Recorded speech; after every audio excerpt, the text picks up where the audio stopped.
എൻ്റെ ഒരു സ്ട്രാറ്റജി എന്ന് പറഞ്ഞാൽ PSC ഈക്വൽ ടു പ്രീവിയസ് എന്നുള്ളൊരു സ്ട്രാറ്റജിയാണ് ഞാൻ ഫോളോ ചെയ്തത്. അതായത് പ്രീവിയസ് എക്സാം PSC ഏറ്റവും ലേറ്റസ്റ്റ് ആയിട്ട് നടത്തിയ എക്സാം ആ ക്വസ്റ്റ്യൻ പേപ്പർ 100 ക്വസ്റ്റ്യൻസും ഇപ്പോൾ OMR വെച്ചിട്ട് എഴുതും. എന്നിട്ട് അതിൽ PSC എവിടുന്ന് എങ്ങനെ ക്വസ്റ്റ്യൻസ് എങ്ങനെ വന്നു എന്നുള്ള അനലൈസ് ചെയ്തിട്ട് അതിനനുസരിച്ച് പഠന രീതിയിൽ മാറ്റം വരുത്തുക. ആ രീതിയാണ് ഞാൻ ഫോളോ ചെയ്തത്.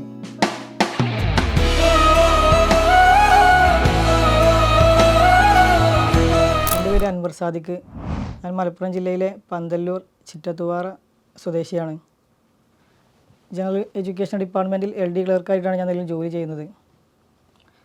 കേരള PSC നടത്തിയ LDC എക്സാമിന് എനിക്ക് 50 റാങ്കായിരുന്നു. കൂടാതെ assistant salesman 63 rank, secretariat office attendant 134 എന്നീ മെയിൻ റാങ്ക് ലിസ്റ്റുകളിൽ ഞാൻ ഇടം നേടി. ഇവ കൂടാതെ assistant jail superintendent, Kerala administrative tribunal assistant, CPO, LDC, NCA എന്നീ ഷോർട്ട് ലിസ്റ്റുകളിലും ഇടം നേടി. എൻ്റെ ഡിഗ്രി പഠന കാലഘട്ടത്തിന് ശേഷമാണ് ഞാൻ PSCയിലേക്ക് വരുന്നത്.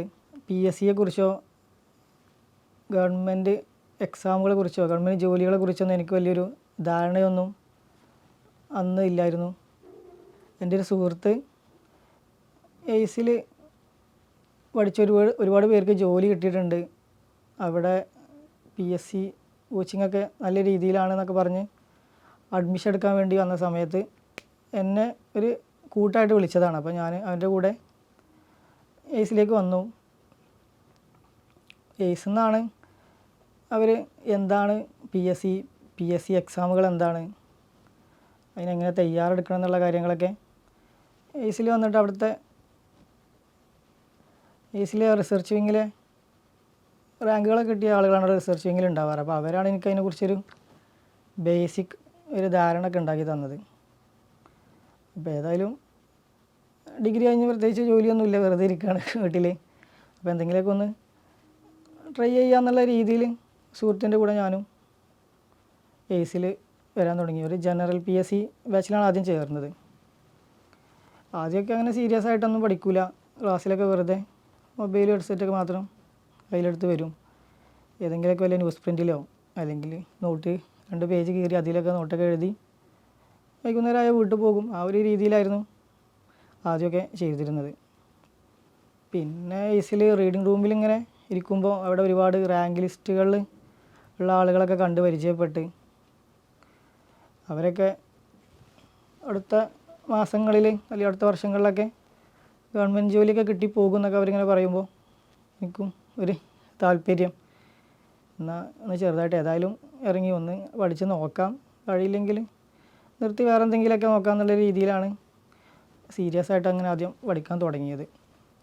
ആ സമയത്ത് ഇവിടെ എയ്സിൻ്റെ റീഡിംഗ് റൂം 24 hours, അതായത് രാത്രിയൊക്കെ ഇരുന്ന് ഇങ്ങനെ ചെക്കന്മാരൊക്കെ പഠിക്കുന്നത് കാണാം. അപ്പോൾ ഞാനും ഇങ്ങനെ റീഡിങ്ങിന് വരാൻ തുടങ്ങി. ആദ്യം റീഡിങ്ങിന് വന്ന് കുറച്ചിങ്ങനെ എക്സാമുകളൊക്കെ മോക്ക് ടെസ്റ്റുകളൊക്കെ എഴുതിയപ്പോഴാണ് മനസ്സിലായത് ഇതൊരു സീരിയസ് പരിപാടിയാണ്. ഒന്നുകൂടെ ഒന്ന് സീരിയസ് അപ്രോച്ച് ചെയ്താൽ മാത്രമേ എക്സാം ക്രാക്ക് ചെയ്യാൻ പറ്റുള്ളൂ എന്ന് മനസ്സിലായി.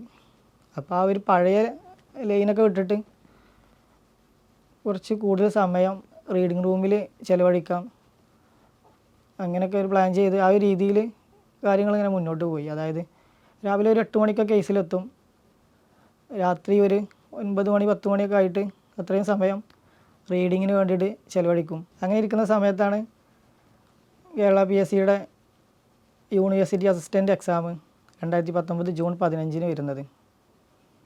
അപ്പോൾ ജസ്റ്റ് ഒന്ന് സ്റ്റാർട്ട് ചെയ്തിട്ടുള്ളൂ പഠനം, എല്ലാ ഏരിയ ഒന്നും കവർ ചെയ്തിട്ടൊന്നുമില്ല. അപ്പോൾ ജസ്റ്റ് ഒന്ന് അറ്റൻഡ് ചെയ്ത് നോക്കാമെന്നുള്ള രീതിയിൽ ആ എക്സാം അറ്റൻഡ് ചെയ്തു.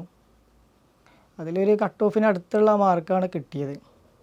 അപ്പോൾ മനസ്സിലായി ഒന്നുകൂടെയൊക്കെ ഒന്ന് സീരിയസ് ആയിട്ട് പഠിക്കുകയാണെങ്കിൽ ഏതെങ്കിലുമൊക്കെ ലിസ്റ്റുകളിൽ വരാൻ സാധിക്കും എന്നുള്ളൊരു ചെറിയൊരു തോന്നൽ ആ സമയത്താണ് വന്നത്. പിന്നെ തൊട്ടടുത്തൊരു 2-3 മാസത്തിൻ്റെ ഗ്യാപ്പിൽ VEOൻ്റെ എക്സാം ഉണ്ടായിരുന്നു. അതും ഇതുപോലെ തന്നെ ഏകദേശം കട്ട് ഓഫിന് അടുത്തെത്തി. അപ്പോൾ ഞാനൊരു basic English, maths, Malayalam basic ആയിട്ടുള്ള കാര്യങ്ങളും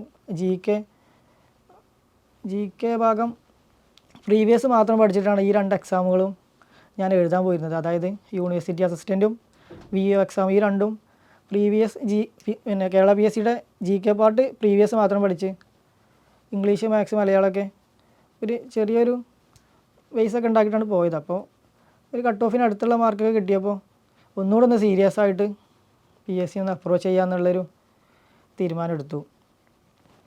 അങ്ങനെ മുഴുവൻ സമയവും PSCക്ക് വേണ്ടിയിട്ട് മാറ്റിവെച്ചു. അതായത് ആ VU എക്സാമിന് ശേഷം LDC ആ സമയത്താണ് നോട്ടിഫിക്കേഷൻ വരുന്നത് 2019 ഡിസംബർ 31. ഒരു 6 മാസത്തിനകം എക്സാം നടക്കും എന്നുള്ളൊരു ധാരണയിൽ എല്ലാ പരിപാടികളും മാറ്റിവെച്ചു. സുഹൃത്തുക്കൾ, ഫാമിലി പ്രോഗ്രാംസ്, മറ്റെല്ലാ പരിപാടിയും മാറ്റി വെച്ചിട്ട് വെറും PSC പഠനം മാത്രം. ആ ഒരു രീതിയിൽ പോയി. നാട്ടിലും ഫ്രണ്ട്സിൻ്റെ ഇടയിലും അതുപോലെ മറ്റു ഫങ്ഷൻസൊക്കെ മാക്സിമം ഒഴിവാക്കിയിട്ട് PSC മാത്രം. അതായത് ആ സമയത്ത് രാവിലെ ഒരു 7 മണി 6 മണിക്കൊക്കെ കേസിൽ വരും. അതിരാവിലെ ഒരു 6 മണിക്കൊക്കെ കേസിൽ വന്നിട്ട് രാത്രി ഒരു 10 മണി വരെ ഏസിലിരുന്ന് വായിക്കും. ചില സമയത്തൊക്കെ ഏസിൽ തന്നെ താമസിച്ച് പഠിക്കാറും ചെയ്യും. അവിടെ ചില സമയത്ത് ഏസിൽ തന്നെ താമസിച്ചിട്ട് അങ്ങനെയും പഠിച്ചിട്ടുണ്ട്. അതായത് ഏസിൽ ആ ബെഞ്ചിലിരുന്ന് വായിക്കും, ആ ബെഞ്ചിൽ തന്നെ ഇരുന്ന് നിസ്കരിക്കും, അവിടെ തന്നെ ഇരുന്ന് ഫുഡും കഴിക്കും, ആ ബെഞ്ചിൽ തന്നെ ഇരുന്നിട്ട് കിടന്നുറങ്ങിയിട്ട് രാവിലെ എണീറ്റ് വീട്ടിൽ പോകും. ഒരു അരമണിക്കൂർ 1 മണിക്കൂർ മാക്സിമം വീട്ടിൽ സ്പെൻഡ് ചെയ്ത് പെട്ടെന്ന് കുളിച്ച് ഫുഡും കയ്യിലെടുത്തിട്ട് വീട്ടിൽ പിന്നെ ഏസിൽ വരും. ഫുഡ് അത്യാവശ്യം വേണ്ട സാധനങ്ങൾ പെട്ടെന്ന് അറേഞ്ച് ചെയ്തിട്ട് ഏസിൽ വരും, വീണ്ടും വായിക്കും. ആ രീതിയിൽ തന്നെ മുന്നോട്ട് പോയിരുന്നത്. ആ സമയത്താണ് കൊറോണ ഒന്ന് എയ്സിൻ്റെ റീഡിംഗ് റൂം സംവിധാനങ്ങളൊക്കെ അടച്ചു. അപ്പോൾ സീരിയസ് ആയിട്ട് നോക്കുന്ന ഒരു 2-3 ഫ്രണ്ട്സിനെയും കൂടെ കൂട്ടിയിട്ട് ഒരു റൂം സംഘടിപ്പിച്ചിട്ട് അവിടെ ഇരുന്നാണ് ഞങ്ങൾ പിന്നെ ആ കൊറോണ സമയത്ത് വായിച്ചിരുന്നത്. ആ സമയത്ത് കൊറോണ സമയത്ത് ഇതിനേക്കാൾ ബുദ്ധിമുട്ടാണ്. കാര്യം പകൽ സമയത്തൊന്നും ബൈക്ക് ഓടിച്ചിട്ടൊന്നും അങ്ങനെ അവിടെ പോകാൻ പറ്റില്ല. വീട്ടിലിരുന്നിട്ട് നമുക്ക് പഠിക്കാനുള്ളൊരു ഇങ്ങനെ അടഞ്ഞിരുന്ന് വീട്ടുകാരുടെ മുന്നിലിരുന്ന് വായിക്കാനൊരു നമുക്കൊരു കംഫർട്ട് ഉണ്ടാവില്ലല്ലോ. അപ്പോൾ സ്വാഭാവികമായിട്ടും റീഡിംഗ് റൂമിലേക്ക് എങ്ങനെയെങ്കിലും പോകണം. 6 മണി 7 മണിയൊക്കെ ആകുമ്പോൾ കൊറോണ സമയത്ത് പോലീസുകാരൊക്കെ ഇറങ്ങും. അപ്പോൾ അതിന് മുമ്പ് ഒരു 6 മണിക്കും ഒക്കെ മുമ്പ് റീഡിംഗ് റൂമിൽ എത്തുന്ന രീതിയിൽ ഞങ്ങൾ റെൻറ്റിനെടുത്ത ആ റൂമിൽ എത്തുന്ന രീതിയിൽ പോകും. രാത്രി അതുപോലെ ഒരു 12 മണിക്ക് ശേഷമൊക്കെ അവിടെ നിന്ന് വരുള്ളൂ. കാര്യം പോലീസുകാർ ഇറങ്ങിക്കഴിഞ്ഞാൽ കൊറോണൻ്റെ സമയമായതുകൊണ്ട് അങ്ങനെ ഫുൾ സമയം അവിടെയാണ് ചിലവഴിച്ചത് റീഡിംഗ് റൂമിൽ. ആ കൊറോണയുടെ സമയത്ത് ഇങ്ങനെ സീരിയസ് ആയിട്ട് പഠിച്ചു പോകുമ്പോഴാണ് കേരള PSC സിലബസൊക്കെ അടിമുടി മാറ്റി ഓരോ സബ്ജക്റ്റിനുള്ള കോൺട്രിബ്യൂഷൻസൊക്കെ ഓരോന്ന് മാറ്റി വന്നു. സ്ട്രാറ്റജി കംപ്ലീറ്റ് ആയിട്ട് നമുക്കൊന്ന് മാറ്റേണ്ട ഒരു രീതി വന്നു. മുമ്പ് PSC എന്ന് പറഞ്ഞാൽ പ്രീവിയസ് എന്നുള്ളൊരു രീതിയിൽ നിന്ന് കംപ്ലീറ്റ് PSC മാറി. ടെക്സ്റ്റ് ബുക്കിനെ കുറച്ചൊരു പ്രാധാന്യം നൽകുന്ന രീതിയിലായി എക്സാമുകളൊക്കെ വരാൻ തുടങ്ങിയത്. അപ്പോൾ കേരള PSC ഇങ്ങനെ ഒരു പ്രിലിംസ് മെയിൻസ് എന്നുള്ളൊരു രീതിയിലൊക്കെ മാറിയപ്പോൾ പഠന രീതികൾ ഫുള്ളായിട്ട് മാറ്റേണ്ടി വന്നു. അത് മറ്റു PSC ഉദ്യോഗാർത്ഥികളെ പോലെ എനിക്കും നല്ല ബുദ്ധിമുട്ടുണ്ടാക്കിയിട്ടുണ്ട്. കാര്യം എനിക്ക് GK അത്യാവശ്യം നല്ല ടൈം എടുത്തിട്ട് മാത്രമേ പഠിച്ചെടുക്കാൻ കഴിയുന്നുള്ളായിരുന്നു. ഇംഗ്ലീഷ് മാത്സ് മലയാളമൊക്കെ ഏകദേശം നമ്മൾ ആ സമയത്ത് കവർ ചെയ്തെങ്കിലും PSCൻ്റെ ഈ മാറ്റം നല്ലൊരു ബുദ്ധിമുട്ടായി. എൻ്റെ ഒരു സ്ട്രാറ്റജി എന്ന് പറഞ്ഞാൽ PSC ഈക്വൽ ടു പ്രീവിയസ് എന്നുള്ളൊരു സ്ട്രാറ്റജിയാണ് ഞാൻ ഫോളോ ചെയ്തത്. അതായത് പ്രീവിയസ് എക്സാം PSC ഏറ്റവും ലേറ്റസ്റ്റ് ആയിട്ട് നടത്തിയ എക്സാം ആ ക്വസ്റ്റ്യൻ പേപ്പർ 100 ക്വസ്റ്റ്യൻസും OMR വെച്ചിട്ട് എഴുതും. എന്നിട്ട് അതിൽ PSC എവിടുന്ന് എങ്ങനെ ക്വസ്റ്റ്യൻസ് എങ്ങനെ വന്നു എന്നുള്ള അനലൈസ് ചെയ്തിട്ട് അതിനനുസരിച്ച് പഠന രീതിയിൽ മാറ്റം വരുത്തുക. ആ രീതിയാണ് ഞാൻ ഫോളോ ചെയ്തത്. അതുപോലെ ഡെയിലി ഓരോ എക്സാം എഴുതും. OMR വെച്ചിട്ട് ഡെയിലി ഓരോ എക്സാം എഴുതും. അതിൽ കിട്ടിയ മാർക്കുകളൊക്കെ അനലൈസ് ചെയ്യും. അതുപോലെ ഡെയിലി എല്ലാ സബ്ജക്റ്റും ടച്ച് ചെയ്യുന്ന രീതിയിലാണ് പഠിച്ചിരുന്നത്.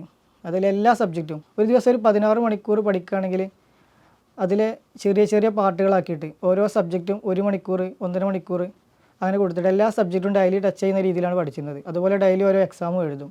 നിലവിൽ PSC പഠിച്ചുകൊണ്ടിരിക്കുന്നവരും അതുപോലെ PSC പഠിക്കാൻ താല്പര്യമുള്ളവരൊക്കെ ചോദിക്കുന്നൊരു ചോദ്യമാണ് PSC ഒരു ദിവസം എത്ര സമയം പഠിക്കും, അതുപോലെ ഏതൊക്കെ ബുക്സാണ് പഠിച്ചിരുന്നതെന്ന്. ഏതൊക്കെ ബുക്സാണ് അല്ലെങ്കിൽ എന്തൊക്കെ സോഴ്സാണ് പഠിക്കേണ്ടത് എന്നുള്ളതിനുള്ള ആൻസർ PSC ആണ് തരുന്നത്. അതായത് PSC ഏറ്റവും ലേറ്റസ്റ്റ് ആയിട്ട് നടത്തിയ എക്സാം, ആ എക്സാമിന് ഏതൊക്കെ ഏരിയയിൽ നിന്നാണ് ക്വസ്റ്റ്യൻ വന്നത് നമ്മൾ അനലൈസ് ചെയ്യണം. അപ്പോൾ ആ ഭാഗം നമുക്ക് എവിടെ നിന്നാണോ ക്വസ്റ്റ്യൻ വന്നത് ആ സോഴ്സ് നമ്മൾ കണ്ടെത്തി അത് പഠിച്ചാൽ പെട്ടെന്ന് മാർക്ക് ഉയർത്താൻ പറ്റും. അതുപോലെ എത്ര സമയം പഠിക്കണം എന്നുള്ളത് നമ്മൾ ഓരോരുത്തരും താല്പര്യമാണ്. പെട്ടെന്ന് ജോലി വേണമെന്നുണ്ടെങ്കിൽ അത്രയും കൂടുതൽ സമയം PSCയിൽ ഇൻവെസ്റ്റ് ചെയ്യുക. പഠനം എന്ന് പറഞ്ഞാൽ അത്ര ഒരു സുഖകരമായ പരിപാടിയൊന്നുമല്ല, അത്ര ഒരു രസമുള്ള പരിപാടിയല്ലല്ലോ പഠനം. അപ്പോൾ എത്രയും പെട്ടെന്ന് ജോലി കയറണമെങ്കിൽ അത്രയും മാക്സിമം സമയം പഠിച്ച് പെട്ടെന്ന് റാങ്ക് ലിസ്റ്റിൽ പെടുക, ജോലി നേടുക.